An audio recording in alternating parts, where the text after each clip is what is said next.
sudah menjadi tekad kami, Indonesia terus berkontribusi bagi perdamaian dunia sesuai amanah konstitusi. Indonesia akan terus memainkan peran sebagai bridge builder, sebagai bagian dari solusi. Secara konsisten, komitmen ini terus dijalankan Indonesia, termasuk saat Indonesia duduk sebagai anggota Dewan Keamanan PBB. Spirit kerjasama akan selalu dikedepankan Indonesia, spirit yang menguntungkan semua pihak tanpa meninggalkan satu negara pun. No one, no country should be left behind.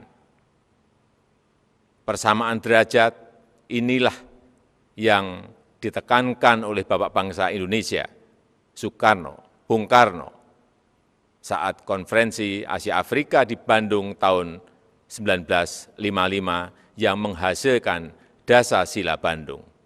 Hingga kini, prinsip Dasar-Sila Bandung masih sangat relevan, termasuk penyelesaian perselisihan secara damai, pemajuan kerjasama, dan penghormatan terhadap hukum internasional. Palestina adalah satu-satunya negara yang hadir di konferensi Bandung yang sampai sekarang belum menikmati kemerdekaannya. Indonesia terus konsisten memberikan dukungan bagi Palestina untuk mendapatkan hak-haknya. Halo pemirsa TVRI dimanapun Anda berada, memanasnya konflik yang terjadi antara Israel dan Palestina saat ini menjadi sorotan dunia atau internasional. Kepala Negara Presiden Joko Widodo menegaskan bahwasanya Indonesia ini tentunya mengutuk keras serangan yang terjadi atau yang diluncurkan Israel kepada Palestina yang tentunya ini menewaskan ratusan nyawa dan hilangnya nyawa perempuan dan juga para anak-anak. Berbicara terkait dengan konflik antara Israel dan juga Palestina, lalu bagaimanakah sikap kita sebagai bangsa Indonesia tentunya dalam menjunjung komitmen yang tertuang dalam konstitusi kita, yakni menjaga perdamaian dunia. Kita akan berbincang di Dialog Indonesia Bicara hari ini, tentunya spesial bersama dengan tokoh sekaligus guru besar Sekolah Tinggi Intelijen Negara, karena beliau juga profesor pertama di dunia terkait dengan intelijen negara, sekaligus juga guru besar Sekolah Tinggi Hukum Militer. Kita akan langsung perkenalkan Jenderal Purnawirawan AM Hendro Priyono. Assalamualaikum Pak Hendro. Waalaikumsalam. Salam sehat selalu tentunya Pak Hendro. Bagaimana kabar? Sehat-sehat Pak Hendro? Alhamdulillah. Alhamdulillah. Di pandemi ini kita harus tetap menjaga kesehatan Pak Hendro. Betul. Ya. Betul. Dan berbicara terkait dengan proses dari produksi kita kali ini, seluruh kru sudah di antigen tadi, kita juga jaga jarak, menerapkan protokol kesehatan yang sangat ketat. Pak Hendro, ya. Sangat beruntung saya bisa berdialog, berbincang secara santai di kesempatan kali ini bersama dengan Pak Hendro. Kehormatan buat saya. Iya, siap selalu tentunya. Pak Hendro, ini memanasnya konflik antara Israel dan juga Palestina menjadi sorotan dunia begitu. Yang menjadi perhatian, lalu seperti apa sikap kita sebagai bangsa Indonesia dalam menjunjung perdamaian dunia sesuai dengan tema kita di Dialog Indonesia Bicara, yakni menjaga perdamaian dunia. Indonesia menjaga perdamaian dunia. Apakah benar Pak? Ini yang menjadi pertanyaan publik juga. Apakah benar ini urusan kita juga begitu, Pak Hendro? Ya, ini urusan bangsa, bukan urusan masyarakat. Bangsa itu adalah penduduk yang mendiami satu negara, yang ada pemerintahannya, yang dibagi-bagi juga legislatif, eksekutif, yudikatif, udah kita kasih pembagian. Kemudian kita masyarakat. Saya berbicara di depan kelompok masyarakat yang teman-teman saya, yaitu Abituren Akmil 1967, tapi terus jadi memviral kemana-mana, karena kelompok masyarakat jadi suaranya jadi ke masyarakat. Saya mengatakan ini bukan urusan kita, artinya bukan urusan masyarakat. Tapi urusan bangsa, ya. Kan kita sudah punya pemimpin bangsa. Pemimpin kita presiden. Kemudian ada yang ngurusi soal solidaritas kita terhadap Palestina dalam perang Israel-Palestina ini. Menteri Luar Negeri. Ini kan urusan politik luar negeri. Urusan luar negeri.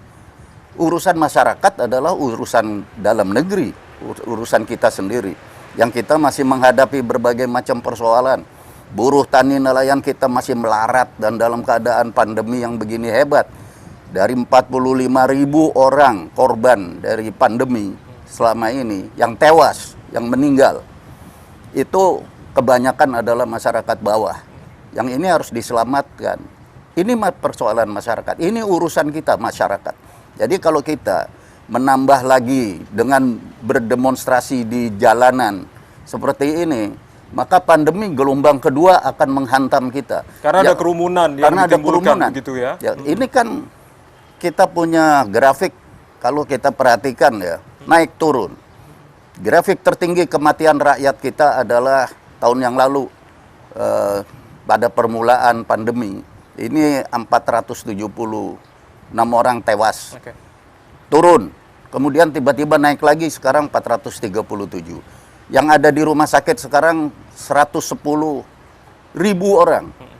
Kalau namanya orang kena COVID-19 masuk rumah sakit, dirawat intensif, itu 50-50 Pak. Kemungkinan 50 tidak ketulungan, 50% ketulungan. Ini kan persoalan masyarakat. Urusan kita. Urusan Palestina kan sudah di forum PBB. Bu Retno sudah ngomong di forum PBB. Sudah jelas sikap bangsa Indonesia. Untuk apa masyarakat kita ngurusin lagi? Emang nggak ada pembagian pekerjaan? Gitu. Masyarakat kita sekarang nolonglah masyarakat kecil yang sedang melarat dan susah ini. Buruh tani nelayan saya bilang itu banyak yang mati dia kok. Gitu. Bukannya orang besar-besar. Jadi menurut saya ini bukan urusan kita. Ini urusan luar negeri, urusan politik luar negeri. Ada menteri luar negeri, ada kepala negara. Ini bangsa, ada kepalanya. Masyarakat kan kita bersama. Ini soal sakit mati hidup kita, urusan kita, bukan urusan orang lain. Jadi kita urus diri kita sendiri sekarang, urus saudara-saudara kita yang dalam keadaan tidak mampu mengatasinya. Itu maksud saya dengan urusan kita. Jangan diputar-putar. Sudah ada eksekutif yang tentunya mewakili Indonesia, mewakili bangsa Indonesia. Dan berbobot, ya? Pak. Kalau berbicara di forum United Nations, di forum Perserikatan Bangsa-Bangsa itu berbobot, didengarkan. Tak kali demonstrasi di jalanan bobotnya apa? Ya. Siapa yang lihat? Siapa yang dengar? Nggak ada yang ngerti gitu. Baik. Itu maksud saya. Nanti saya akan tanyakan ke Pak Hendro, ini terkait bagaimana upaya diplomasi dan juga upaya-upaya yang tentunya sudah kita lakukan, Pak, terkait dengan konflik yang saat ini semakin memanas di antara Israel dan juga Palestina. Tapi kita akan lihat terlebih dahulu, saudara, cuplikan tayangan yang kami bikin terkait dengan konflik yang saat ini terjadi antara Israel dan Palestina berikut ini.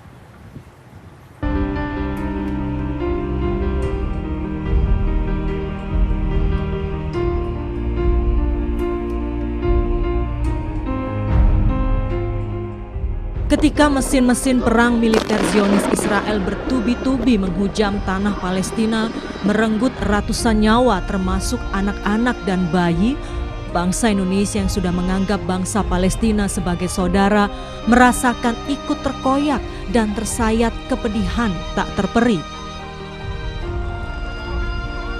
Sikap anti penjajahan itu ditorehkan pada pendiri negara Republik Indonesia dalam pembukaan Undang-Undang Dasar 1945 yang menegaskan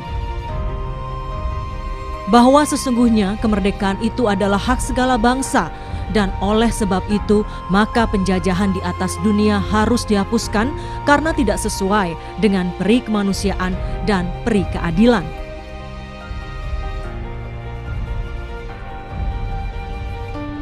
Bapak Proklamator Kemerdekaan dan Presiden pertama Republik Indonesia Insinyur Soekarno melawan agresi Israel di forum-forum internasional. Presiden Soekarno pada 1962 menegaskan, selama kemerdekaan bangsa Palestina belum diserahkan kepada orang-orang Palestina, maka selama itulah bangsa Indonesia berdiri menantang penjajahan Israel. Indonesia tidak pernah mau mengakui negara Israel yang diproklamasikan oleh David Ben-Gurion pada 14 Mei 1948 karena merampas tanah rakyat Palestina.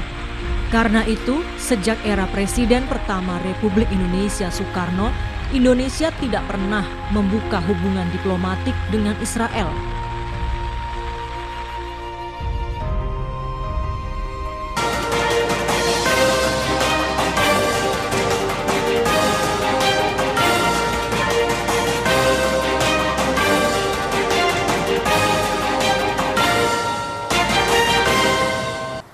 Ya, Anda masih bersama kami di Dialog Indonesia Bicara TVRI. Kita masih mengambil topik terkait dengan Indonesia menjaga perdamaian dunia. Ini ada hubungannya dengan konflik yang memanas, krisis kemanusiaan yang terjadi antara Israel dan juga Palestina. Masih bersama dengan Pak Hendro di sini. Pak Hendro, ini terkait dengan bagaimana upaya kita untuk menjaga amanat dari konstitusi kita, yakni menjaga perdamaian dunia dan menolak segala macam penjajahan yang terjadi di dunia, begitu, termasuk terkait dengan konflik yang saat ini terjadi di Israel dan Palestina, Pak. Ya, konstitusi itu kan yang membuat bangsa kita melalui perwakilan kita di lembaga legislatif.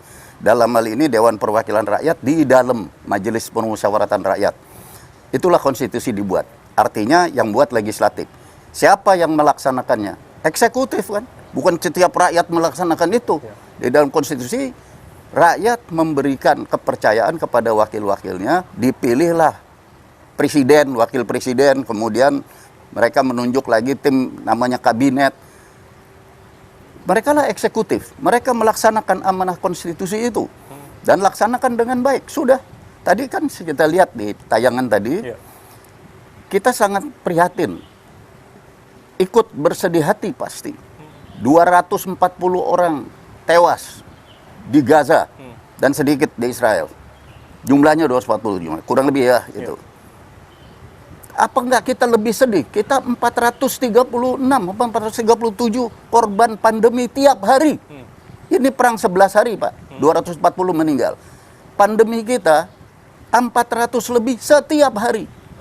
Tolong lihat dong. Nah, ini masyarakat kalau tidak dijelaskan kan tidak semuanya lihat, apalagi masyarakat di kampung-kampung yang tidak punya akses terhadap pemberitaan, ini informasi. Justru para pemimpin masyarakat, elit masyarakat ini harus menjelaskan bahwa kita ini meninggal 400 lebih, bos, tiap hari. Jadi kita sedih. Perang 11 hari, 240 pasti sedih. Siapa yang tidak sedih? Kita juga prihatin. Karena itu kita menentukan sikap. Presiden kan tadi sama Menteri Luar Negeri. Mengutuk secara keras. Mengutuk secara keras. Sudah cukup. Benar. Untuk apa lagi sekarang kita? Sekarang urusan kita gimana? Urusan kita tiap hari gitu. Nah, saya ingatkan lagi 110.000 sekarang di rumah sakit dalam keadaan serius.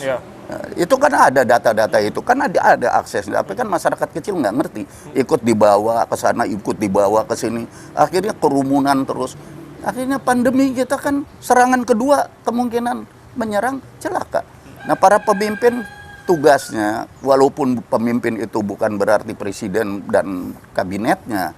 Tentunya kita juga prihatin atas kondisi krisis kemanusiaan yang terjadi di sana. Di tengah kondisi dalam negeri, kita berperang juga di tengah pandemi COVID-19, begitu Pak Hendro. Tapi kan ada pembagian kerjanya. Ya, atau dalam rumah tangga juga suami kerjanya apa, istri kerjanya apa, anak-anak. Kan ada pembagiannya. Baik. Nah, jadi adik kita udah ada pembagian. Yang ngurusin soal tampil di forum Perserikatan Bangsa-Bangsa untuk bicara sama masyarakat dunia, yaitu pemerintah kita. Masa kita ngomong? Jadi yang punya bobot gitu. Kita itu memberi kepada Palestina apa yang berbobot. Apakah demo-demo itu berbobot untuk Palestina? Ini kita mesti pikir dong. Kasihan rakyat gitu. Jadi karena kalau sampai kayak begini kan sepertinya jadinya rakyat dalam ketidaktahuannya dibawa ke sana kemari. Nggak fair dong begini. Baik, Pak Hendro berbicara terkait dengan upaya diplomasi, upaya-upaya yang saat ini dilakukan oleh pemerintah Indonesia dalam memanasnya konflik antara Israel dan juga Palestina. Kalau Pak Hendro menilai sebagai seorang guru besar di bidang intelijen negara dan juga hukum militer, Indonesia memainkan perankah sebagai bagian dari solusi dalam konflik ini atau seperti apa, Pak Hendro? Otomatis kita berperan. Buktinya kita udah ngomong di forum PBB kan, karena ada suara kita di Perserikatan Bangsa-Bangsa. Tapi ada orang yang aksesnya lebih besar daripada kita, yang negara-negara tetangganya, yang paling dekat. Buktinya sekarang Mesir muncul. Mesir kan memang di situ tempatnya, kita kan jauh. Ya, kalau kita bisa menengahi, luar biasa bagus, salut kepada pemerintah kita. Bukan tiap-tiap rakyat menengahi dong. Bagaimana? Apa anunya, kapabilitasnya. Jadi pemerintah yang menengahi itu. Dan pemerintah sudah berusaha keras dengan statement itu mempunyai bobot, sehingga Mesir yang tetangganya langsung itu kan terus ke jalur Gaza masuk ke Israel itu, deket banget. Sekarang dia ambil inisiatif menengahi. Kan gencatan senjata kan kita alhamdulillah kan bersyukur. Jangan lupa kita punya persoalan nih, 110.000 di rumah sakit loh, 50-50 loh. Kita 400 lebih setiap hari meninggal loh. Itu maksud saya. Ya. Peran serta Indonesia yang saat ini dalam Dewan Keamanan PBB, apakah ini juga berperan serta dalam setidaknya nanti tidak terjadi panasnya lagi konflik? Memberi suara. Memberikan suara. Kan ya? memberi suara. Pengaruh yang memberi cukup suara. besar, Pak Indro? Cukup besar, Pak. Cukup Karena besar. kan satu suara di PBB. Ya. Jadi memberikan suara yang didengarkan oleh Perserikatan Bangsa-Bangsa. Sehingga terjadilah itu. Tidak mungkin dia mau sendiri gencatan senjata, Pak. Gencatan senjata itu selalu diinginkan oleh yang paling menderita. Ya. Itu hukum alam. Kalau yang menang mana mau berhenti gencatan senjata. Ya, tapi karena tekanan internasional, suara dari PBB, Israel jadinya mau gencatan senjata. Kalau diterus-terusin kan nggak seimbang ini kan.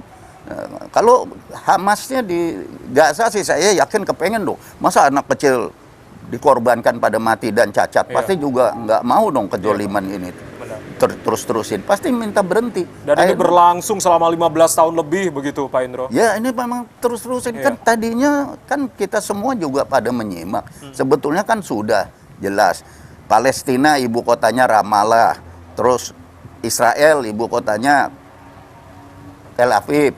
Nah, tiba-tiba ada masalah Yerusalem. Ini semuanya karena terlalu banyak ikut campur yang nggak jelas. Kita kan nggak bisa mengikuti itu semua. Rakyat kan satu persatu nggak bisa ngikutin yang kayak nggak cukup waktu rakyat kita untuk ngikutin itu. Mereka cuma cari makan, waktunya habis untuk cari makan, untuk cari kehidupan. Itu jadi yang melek begini kan para pemimpin. Jangan menyesatkan rakyat. Itu kasihan rakyat kita. Rakyat kita harus jelas tahu bahwa ancaman yang paling berat yang dia hadapi sekarang ini aktual adalah pandemi dan ekonomi. Pandemi dan ekonomi. Pandemi. Ya, pandemi makin bahaya begini, udah ada mau serangan gelombang kedua.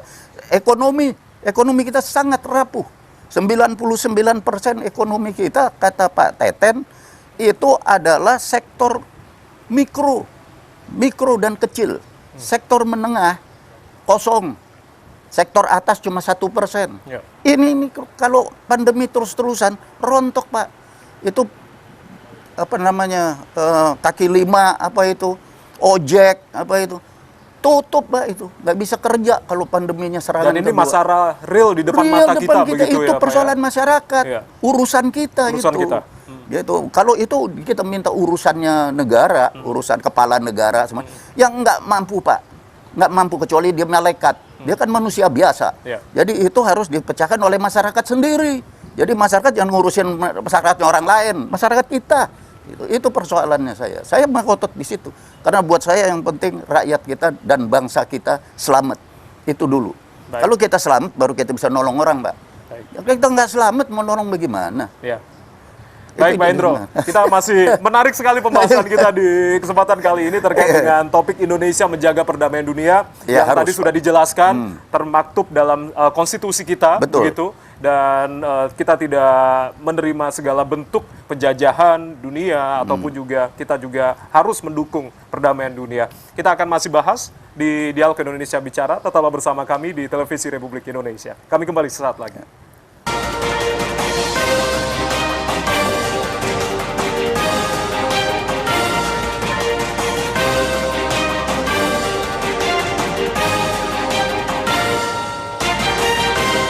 Masih bersama kami di Dialog Indonesia Bicara TVRI, edisi khusus bersama dengan Jenderal Purnawirawan AM Hendro Priyono yang saat ini masih bersama kami terkait dengan topik kita kali ini adalah Indonesia menjaga perdamaian dunia terkait dengan konflik yang saat ini masih terus memanas terjadi antara Israel dan juga Palestina.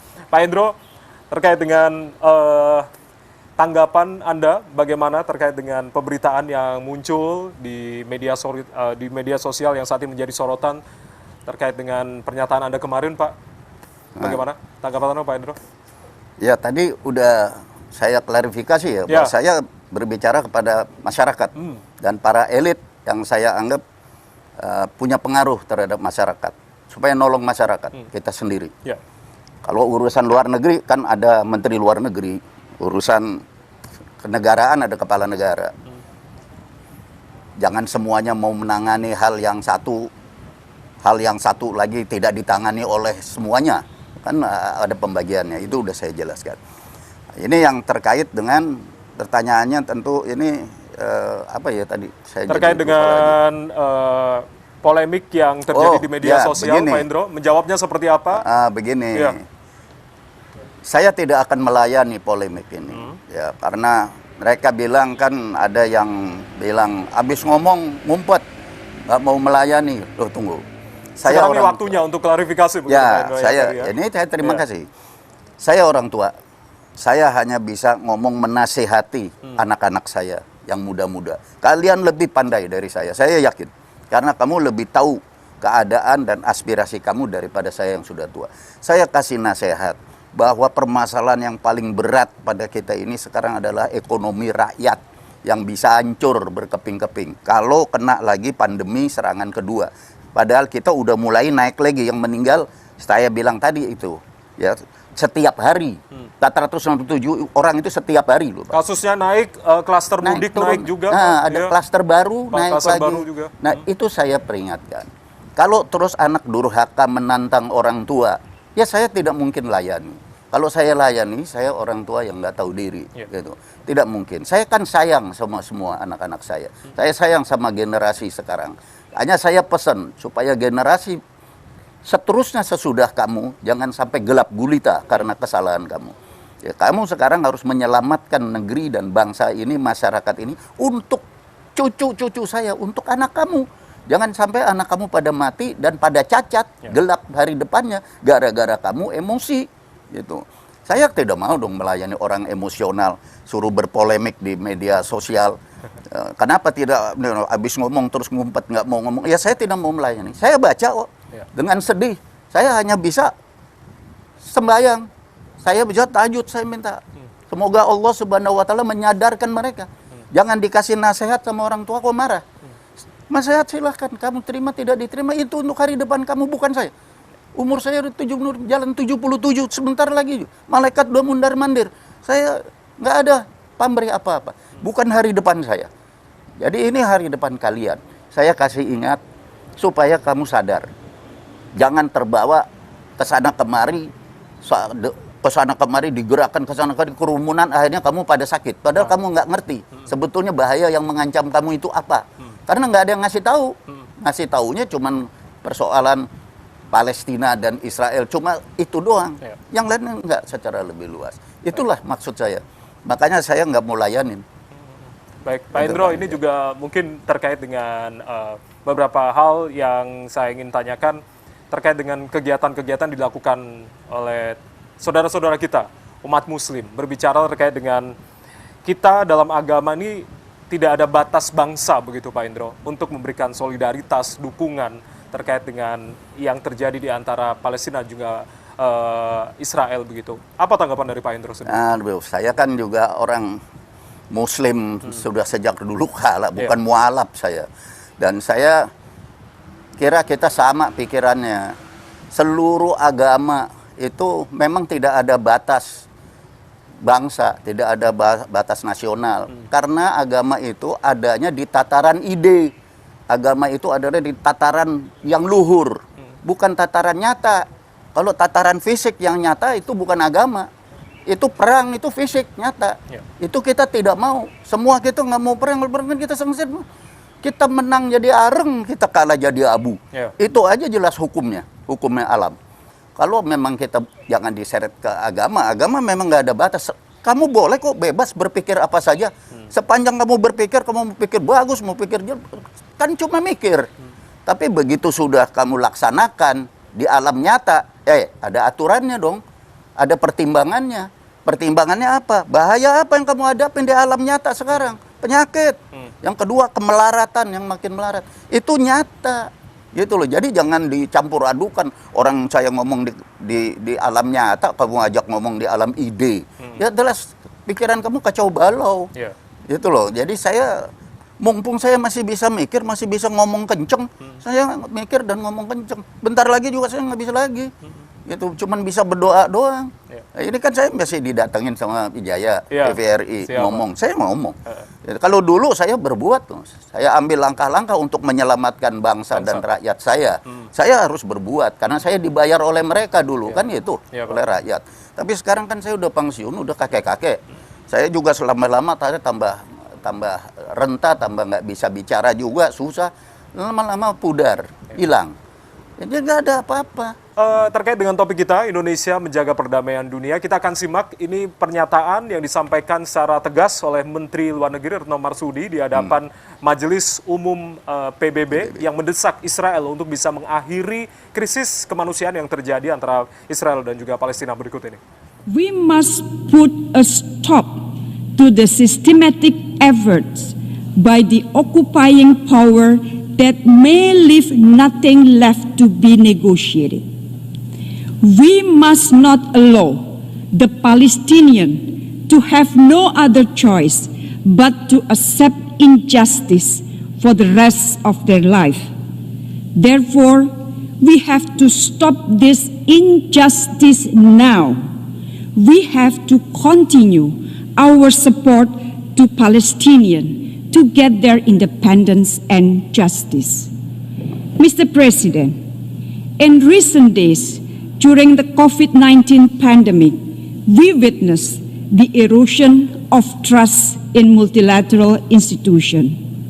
Today, we hold this meeting with one main purpose: to ensure that justice prevails for the Palestinians. This meeting will be seen as a litmus test for multilateralism. We must remain committed and stand united in our efforts against all illegal acts of Israel toward ending the occupation in Palestine. We have to act now together. UN has to act now. Ya, itulah tadi pernyataan dari Menteri Luar Negeri Retno Marsudi yang berbicara secara tegas di hadapan Majelis Umum PBB yang tentunya juga selain berbicara terkait dengan mendesak agar Israel mengakhiri serangan terhadap Palestina, Menteri Luar Negeri juga meminta agar Israel ini membuka akses bantuan khususnya bagi warga Palestina di tengah krisis kemanusiaan yang saat ini masih terus terjadi. Masih bersama dengan kami Pak Endro. Pak Endro, kalau berbicara terkait dengan tantangan kita sebagai bangsa Indonesia, tidak hanya terkait dengan terorisme, lalu juga terkait dengan ancaman separatisme. Ada beberapa tantangan-tantangan lain yang tentunya harus kita hadapi. Dunia internasional juga melihat seperti itu. Bagaimana cara kita agar menghadapi tantangan-tantangan ini, Pak Endro? Ya. Untuk menjaga perdamaian dunia tentunya, khususnya. Ya, begini. Kalau kita bicara dunia, yang mewakili kita ini adalah pemerintahan negara kita, yaitu negara kita, ada kepala negaranya dengan pembantu-pembantunya. Dan ini kekuasaannya bukannya mutlak, karena ada DPR, ada MPR, ada yudikatif. Ini kalau persoalan keluar. Sekarang kalau persoalan ke dalam kita, kalau kita sudah lihat ada gejala-gejala separatisme, terorisme, kita juga harus bicara sama internasional. Gitu. Tapi ini kan nggak bisa saya ngomong ke masyarakat, ini ngomongnya kepada para pemimpin negara. Eksekutif. Nah, eksekutif. Dan kan sudah diumumkan oleh Menteri Menko Polhukam, Mahfud MD, bahwa organisasi separatis ini organisasi teroris, separatis. Kalau itu goal di forum Perserikatan Bangsa-Bangsa, maka mereka nggak bisa lagi untuk berprovokasi di universitas-universitas, di lembaga-lembaga NGO, non-government official. Itu udah ditolak. Karena apa? Karena kamu perwakilan teroris.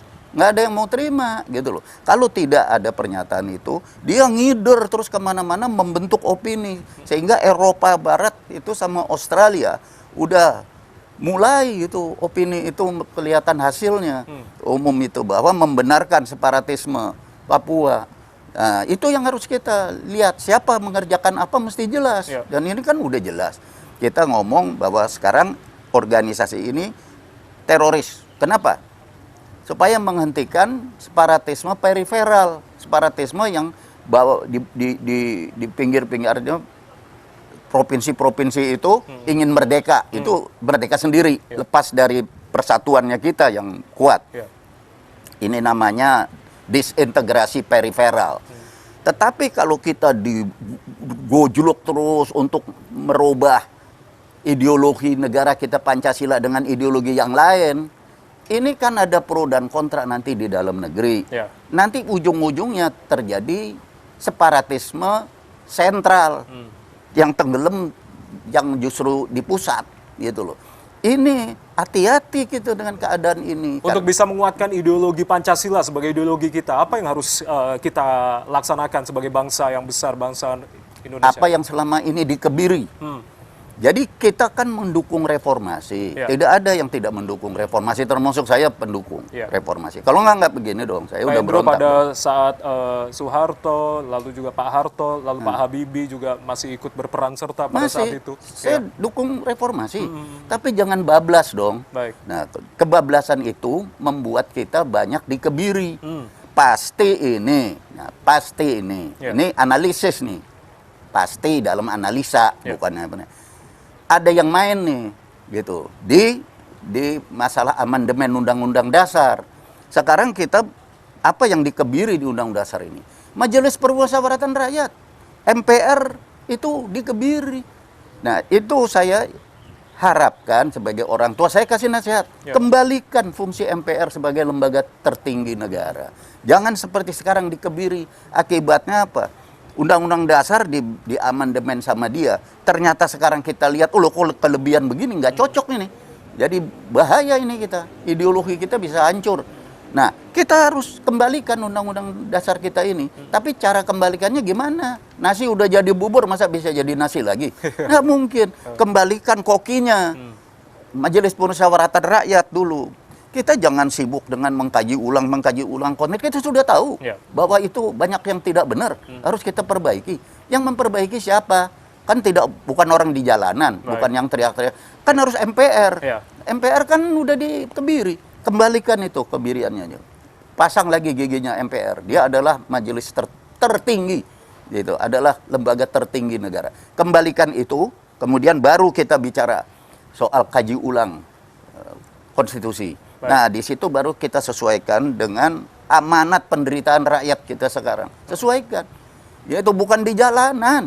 Itu bukannya terus tiap-tiap orang ngadep presiden minta kaji ulang undang-undang. Gimana caranya? Presiden juga manusia biasa. Juga dia tanya caranya gimana. Nah, caranya ya itu. Yang dulu-dulu dikebiri-kebiri oleh euforia kita reformasi kebablasan itu. Kita kembalikan luka-luka itu. Intinya Pak Hendro, kita kembali lagi, Indonesia menjaga perdamaian dunia. Di tengah ancaman terorisme, lalu juga separatisme, apa yang harus kita siapkan sebagai bangsa? Kita harus kembali kepada Undang-Undang Dasar 45 yang batang tubuhnya itu jelas konsisten dengan Pancasila. Jangan kita. Pancasila di preambulnya doang, tapi di batang tubuhnya ini udah aneh, nggak ada yang nyangkut ke Pancasila. Karena di batang tubuh harus jelas. Kita berketuhanan yang Maha Esa kan harus berperi kemanusiaan. Bukan berketuhanan yang Maha Esa terus kita bunuhin orang lain yang tidak sesuai dengan keyakinan kita, kan nggak boleh. Jadi ada ketuhanan kemanusiaan, ada ketuhanan Maha Esa, ada kemanusiaan, ada seterusnya sila-sila. Begitu cara berpikirnya dan itu dijabarkan di batang tubuh. Tapi ini kan bukan urusan masyarakat, ini kan urusan para pemimpin, legislatif, eksekutif, yudikatif. Ini ada pembagian pekerjaannya gitu loh. Ya, yang masyarakat yang bukan urusannya, tidak ngurusin ini, tolong jangan disesatkan. Jangan dibawa ke sana kemari untuk menggergaji ideologi negara kita sendiri. Mau jadi apa? Ini nanti akan menjadi disintegrasi sentral yang saya bilang tuh. Nah, sekarang masalah terorisme sudah terjawab, masalah disintegrasi, separatisme itu yang periferal terjawab, harus kita bawa juga ke PBB. Sudah dinyatakan oleh pemerintah kita, belum ke PBB. Nah, itu yang kita minta supaya pemerintah kita ke PBB bisa berhasil naruh di dalam list. Kue Baker aja bisa, Baski bisa. Kanada sama Spanyol bisa dia taruh separatis dia sebagai organisasi teroris internasional. Kok kita nggak bisa? Pasti bisa juga lah. Jangan sampai ini terus berulang kembali, pasukan kita yang diterjunkan satu persatu gugur begitu, itu kan Ya iya jelas lah. kita tidak harapkan. Kalau begitu, pasukan kita yang gugur kan nggak ada beritanya di internasional. Tapi kalau mereka yang pada mati langsung rame di internasional. Ini diperjuangkan dong oleh rakyat kita. Nah ini urusan masyarakat juga untuk mengingatkan para penyelenggara negara. Supaya penyelenggara negara itu, para pemimpin bangsa, dengerin loh. Rakyat kita sedih, anak-anaknya dibunuhin terus di Papua. Gitu dong. Supaya internasional juga jangan tersesat. Begitu, jadi pembagiannya ada pekerjaannya. Luar biasa Pak Indro. Itu tapi ada Mossad. Nah ini menjawab pertanyaan Pak dari yang juga viral begitu terkait dengan KTP Mossad. Seperti apa Pak Indro mengklarifikasi? Nah itu dia. Itu yang saya bilang. Dinasehatin marah, malah memfitnah orang tuanya. Saya diviralkan ada kartu tanda anggota Mossad.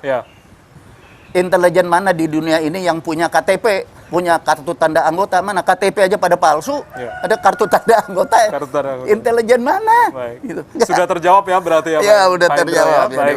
Itu sekaligus juga klarifikasi terkait saya memang tidak hiraukan itu, Pak Wijaya.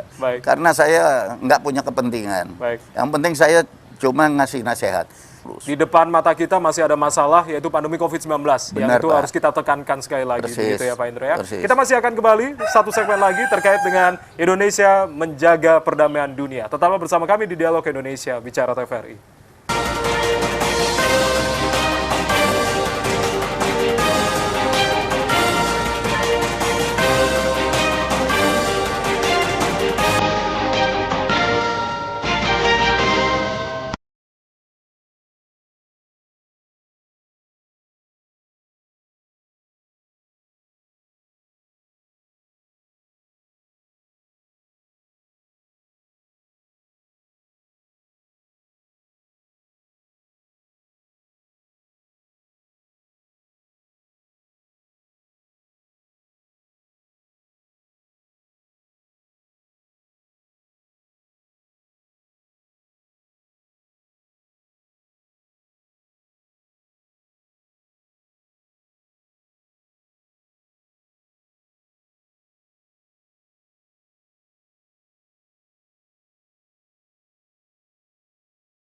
Ya, saudara, itulah tadi cuitan yang disampaikan oleh Kepala Negara Presiden Joko Widodo yang secara tegas Indonesia mengutuk keras aksi yang diluncurkan oleh Israel kepada Palestina.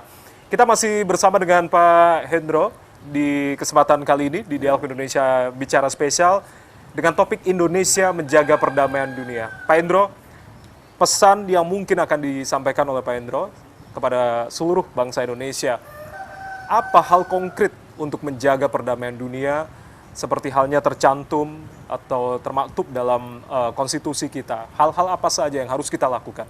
Baik. Terima kasih Pak. Ini pertanyaan dalam nih. Dalam sekali Pak. Jadi jawabannya begini. Untuk kita bisa mencapai perdamaian dunia, tolong selenggarakan perdamaian di dalam negeri kita sendiri. Kalau negeri kita sendiri damai, seluruh dunia ini tiap-tiap negerinya damai, dunia akan damai.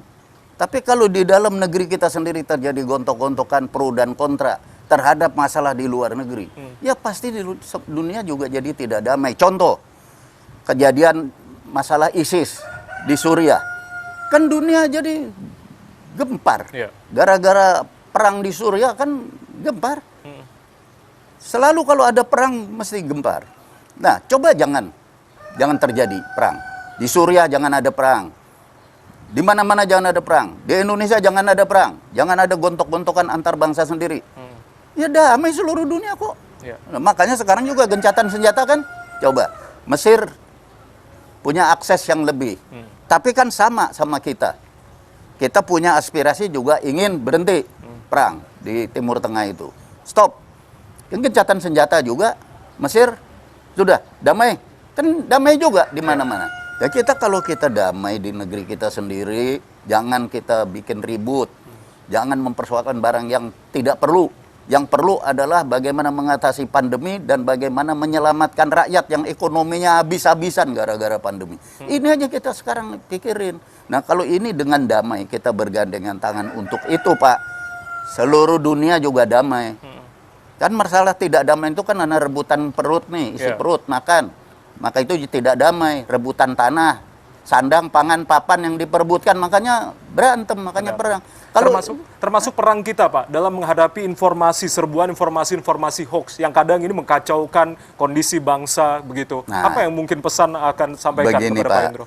Sekarang ini ya, semua orang punya handphone. Media sosial, ya. Media sosial semua di kampung-kampung pegang begini. Benar. Tapi masyarakat kita itu kan saya bilang tadi, masyarakat paternalistik yang ngikutin apa kata orang tuanya, apa kata bosnya, apa kata ustadz, apa kata guru, apa kata pemimpin, ngikut. Nah, kalau ngikutin dunia maya terus yang hingar-bingar ini, mereka gampang tersesat. Sehingga lupa keamanan diri dan perdamaian dirinya sendiri. Nah, tolong yang di dunia maya itu, saya sampaikan kepada masyarakat, rakyat kecil, bawah, rakyat jelata, tolong jangan memforward kalau ada informasi di dunia maya, jangan main forward aja. Itu tipuan semua. Saring sebelum sharing berarti ya, Pak? Jangan di-sharing, tunggu. Saring dulu. Saring dulu. Saring sebelum kalau sharing tidak berarti, ada hubungannya sama pandemi, penyakit-penyakit, kalau tidak ada hubungannya sama makannya kamu, ekonomimu, kamu punya ekonomi udah makin kacau balau, ya toh, nggak usah kamu baca tuh, nggak usah. Itu cuma politik, cuma menyesatkan opini. Akhirnya opini kalian tersesat. Langsung dihapus, di-delete begitu. Delete aja. Tidak usah. Kita di alam nyata aja. Kita hidup di dunia ini sekarang, tantangan yang harus kita hadapi di alam nyata. Di alam nyata. Tantangannya apa berarti di dunia nyata saat ini yang benar-benar real ada di depan mata kita, Pak? Penyakit Pandemi. sama cari makan, Pak. Nggak ada. Tadi saya bilang sekarang orang-orang yang paling terpukul kan orang kecil, Pak. Kaki lima, ojek, yang orang kecil semua, Pak, yang kena. Ekonomi rakyat ya? Ekonomi rakyat. Saya bilang tadi 99% ekonomi Indonesia itu mikro dan kecil. Mereka, Pak, yang menderita. Jadi kalau ada di dunia maya cerita yang di luar cerita masalah bagaimana meningkatkan ekonomi kita, juga bagaimana caranya kita supaya sehat, menghindarkan serangan penyakit gelombang kedua ini, jangan di-forward. Jangan di-sharing-sharing, hapus saja. Itu udah hidup, jangan diawang-awang. Kita hidup di dunia nyata aja. Itu nasihat saya sebagai orang tua. Termasuk juga tadi mengklarifikasi terkait dengan hoax. Udah saatnya Pak Hendro tadi sudah mengklarifikasi terkait dengan KTP Mossad tadi juga sudah mengklarifikasi. Itu jangan percaya gitu, delete aja itu. Langsung fitnah gitu. Fitnah. Pak Hendro, pesan terakhir untuk bisa menenteramkan kondisi di tengah panasnya konflik yang saat ini terjadi, krisis kemanusiaan yang terjadi di Palestina dan juga Israel begitu. Apa mungkin pesan damai yang mungkin akan disampaikan kepada Pak Hendro untuk seluruh rakyat Indonesia, Pak Hendro? Nomor satu, jaga keselamatan diri kita masing-masing. Itu nomor satu. Keluarga kita, bangsa kita, otomatis dunia juga damai. Amin. Kita jaga itu kerukunan, mulai dari yang paling dasar, yang atas ngikut. Itu. Yang kedua, tolong ingat, hidup kita bukan hanya untuk kita, tapi hari ini juga buat hari depan. Kalau hari yang udah lewat, jangan selalu lihat masa lalu lah. Ini kalian udah lebih pintar kok. Sekarang juga udah semuanya serba internet, kita aja pada gaptek. Ya. Sudah, masa sekarang pikir sekarang yang nyata. Masa depan tolong pikirkan untuk anak-anak kita. Jangan kamu emosi, jangan kamu bicara yang keadaan fisik di tataran ide kacau balau tadi itu, sehingga hari depan mereka gelap. Kasihan. Itu pesan saya. Kembalikan lagi martabat Majelis Permusyawaratan Rakyat, kembalikan lagi hukum aturan perundang-undangan kita yang paling dasar adalah konstitusi, kembalikan yang mana yang sebetulnya kita inginkan untuk NKRI ini bisa abadi berdiri. Baik, terima kasih pesan yang tentunya ini harus kita laksanakan Pak Hendro sebagai terusan dari anak cucu Pak Hendro semua, begitu. Termasuk saya, generasi muda Indonesia yang tentunya membutuhkan nasihat-nasihat dari sosok-sosok seperti Pak Hendro dan juga tokoh-tokoh agama dan juga tokoh-tokoh nasional yang lain. Terima kasih banyak Pak Endro terima sudah kasih, Pak. bergabung bersama kami di Dialog Indonesia Bicara TVRI. Salam sehat selalu Pak Endro. Wassalamualaikum Waalaikumsalam warahmatullahi warahmatullahi wabarakatuh. wabarakatuh. Terima kasih banyak Pak Endro sudah bergabung bersama kami, Televisi Republik Indonesia, dalam Dialog Indonesia Bicara TVRI. Saya Ardianto Wijaya, mewakili kerabat kerja yang bertugas mengucapkan terima kasih atas kebersamaan Anda. Tetap patuh dan disiplin dalam menerapkan protokol kesehatan 5M, serta mendukung program pemerintah dalam pengendalian COVID-19 dengan cara mengikuti atau melaksanakan vaksinasi, program vaksinasi nasional COVID-19. Tentunya, akhir kata, terima kasih. Wassalamualaikum warahmatullahi wabarakatuh.